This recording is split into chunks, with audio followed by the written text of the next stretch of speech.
I would describe the card counter as not your typical everyday movie, but it is a movie that I think is necessary.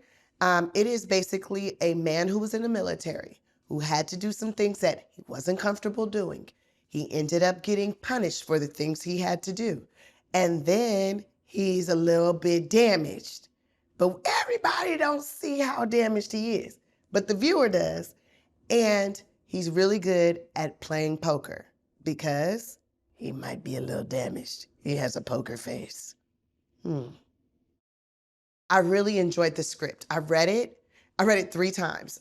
First of all, I didn't fall asleep the first time I read it, which is saying a lot for it because normally when I read a script, the first time, I'm out. I fall asleep by page 10 if it's not thrilling enough. And it had me curious. I was very curious, like, who does Paul Schrader want me to be in? Maybe it's because he didn't necessarily tell me if it was a comedy or a drama or what it was. He just said, I really would love for you to read this script. So Paul Schrader's asking me to read a script. I'm gonna read the script. So the first time I read it, I was intrigued, but I didn't quite understand.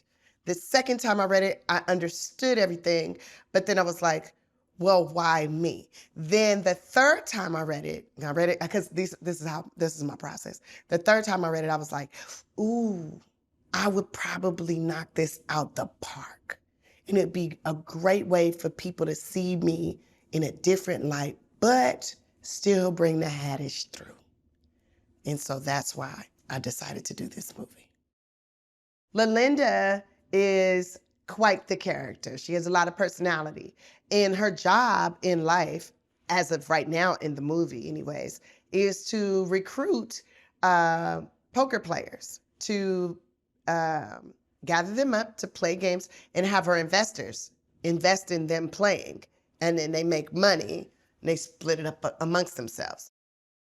Bill, or Willitell, is of interest to Lalinda because he is so good at poker. She has been scouting him, watching him. She's kind of like what I like to say, like a vulture and or an owl. You watch your prey for a little while.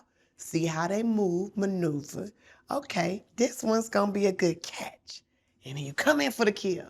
And that's what Lalinda does. So she's watched him play a few times and she knows that he can count cards. She knows that he can read people's body language. She knows he knows the game. And she knows that's gonna make her money. At first, their relationship is strictly professional and business-wise, but she's very curious about him. She wants to know, is he like some kind of crazy criminal? What's his thing? Because he's clearly not normal. He's not like everybody else. And the way he communicates is very awkward. He's socially awkward in a way. And it's something, she knows that he's hiding something. And that is intriguing to Lalinda. Working with Oscar Isaac was tremendous learning lesson for me. First of all, he brought so much. Like, what I love about Oscar is he knows how to be still and yet tell you everything without saying anything, if that makes sense. You can just see from his body language, the way his eyes dart from side to side, how he grabs a glass, how he moves. Like, it's saying so much about the character, about where that person is in their mind. I'm still learning how to do that. I think in real life I do it very well, but if somebody's like, Tiffany, tell me everything without saying nothing, well, I'm gonna be like,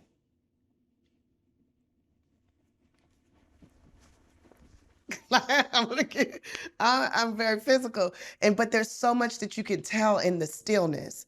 And that's what I was learning from Oscar, how to be still, be present, and still be able to communicate. That was beautiful to watch. Paul challenged me on a lot of levels, personal, business-wise, especially with my art. You know, as a stand-up comic, you work so hard and a lot of times on your own, developing your persona, your niche, you know, your thing. And he basically was like, throw all that away. That's not what this is. and I'm going to need you to be this type of person. Get rid of the singing and dancing. And I'm like, I'm not singing and dancing. But I guess I have been for so long, I don't even realize I'm doing it. And it was a challenge. What I enjoyed most about working with Paul is that he kept me grounded. He let me know when I was getting a little sing-songy. He let me know when I was getting a little bit too jokey, and to bring it in. He kept me in the drama, but also allowed me to stretch a little, because the character was likable. But he showed me how to be me without being me super big. And that was pleasant. It was so good to have that Kirk with the C in there, because it gave Bill an opportunity to see his younger self. And it pushed him out of his comfort zone. And it was like, yeah, I should seize my moments and not be afraid to feel, and not be afraid to be present, and not restrict my real emotions and feelings. Oscar Isaac, his butt, he was doing all this prestidigitation with the cards, doing all these tricks and stuff, and like flipping them and cutting the deck, and then like the way he was shuffling, I was like, okay, Oscar, did you take a class? He's like, well, I have a someone who's showing me things. I was like, okay, that's what's up. But he became like an expert. I became good enough to maybe put a small hurting on you. What I love about this story is it is possible. Card counter is possible. There probably is somebody like that in the world. Probably has happened. We just don't know about it. Or maybe Paul read a magazine article or a newspaper article about something like this and was like, ran with it. Who knows? Maybe he knew somebody that was like that. I don't know. But what I do know is it makes you think, and it's intriguing. And that's what I like. I hope that audiences take away that I'm amazing. No, I hope when people watch this movie that they take away a different perspective of our veterans, of the gambling world, and that you never really know where somebody is in life.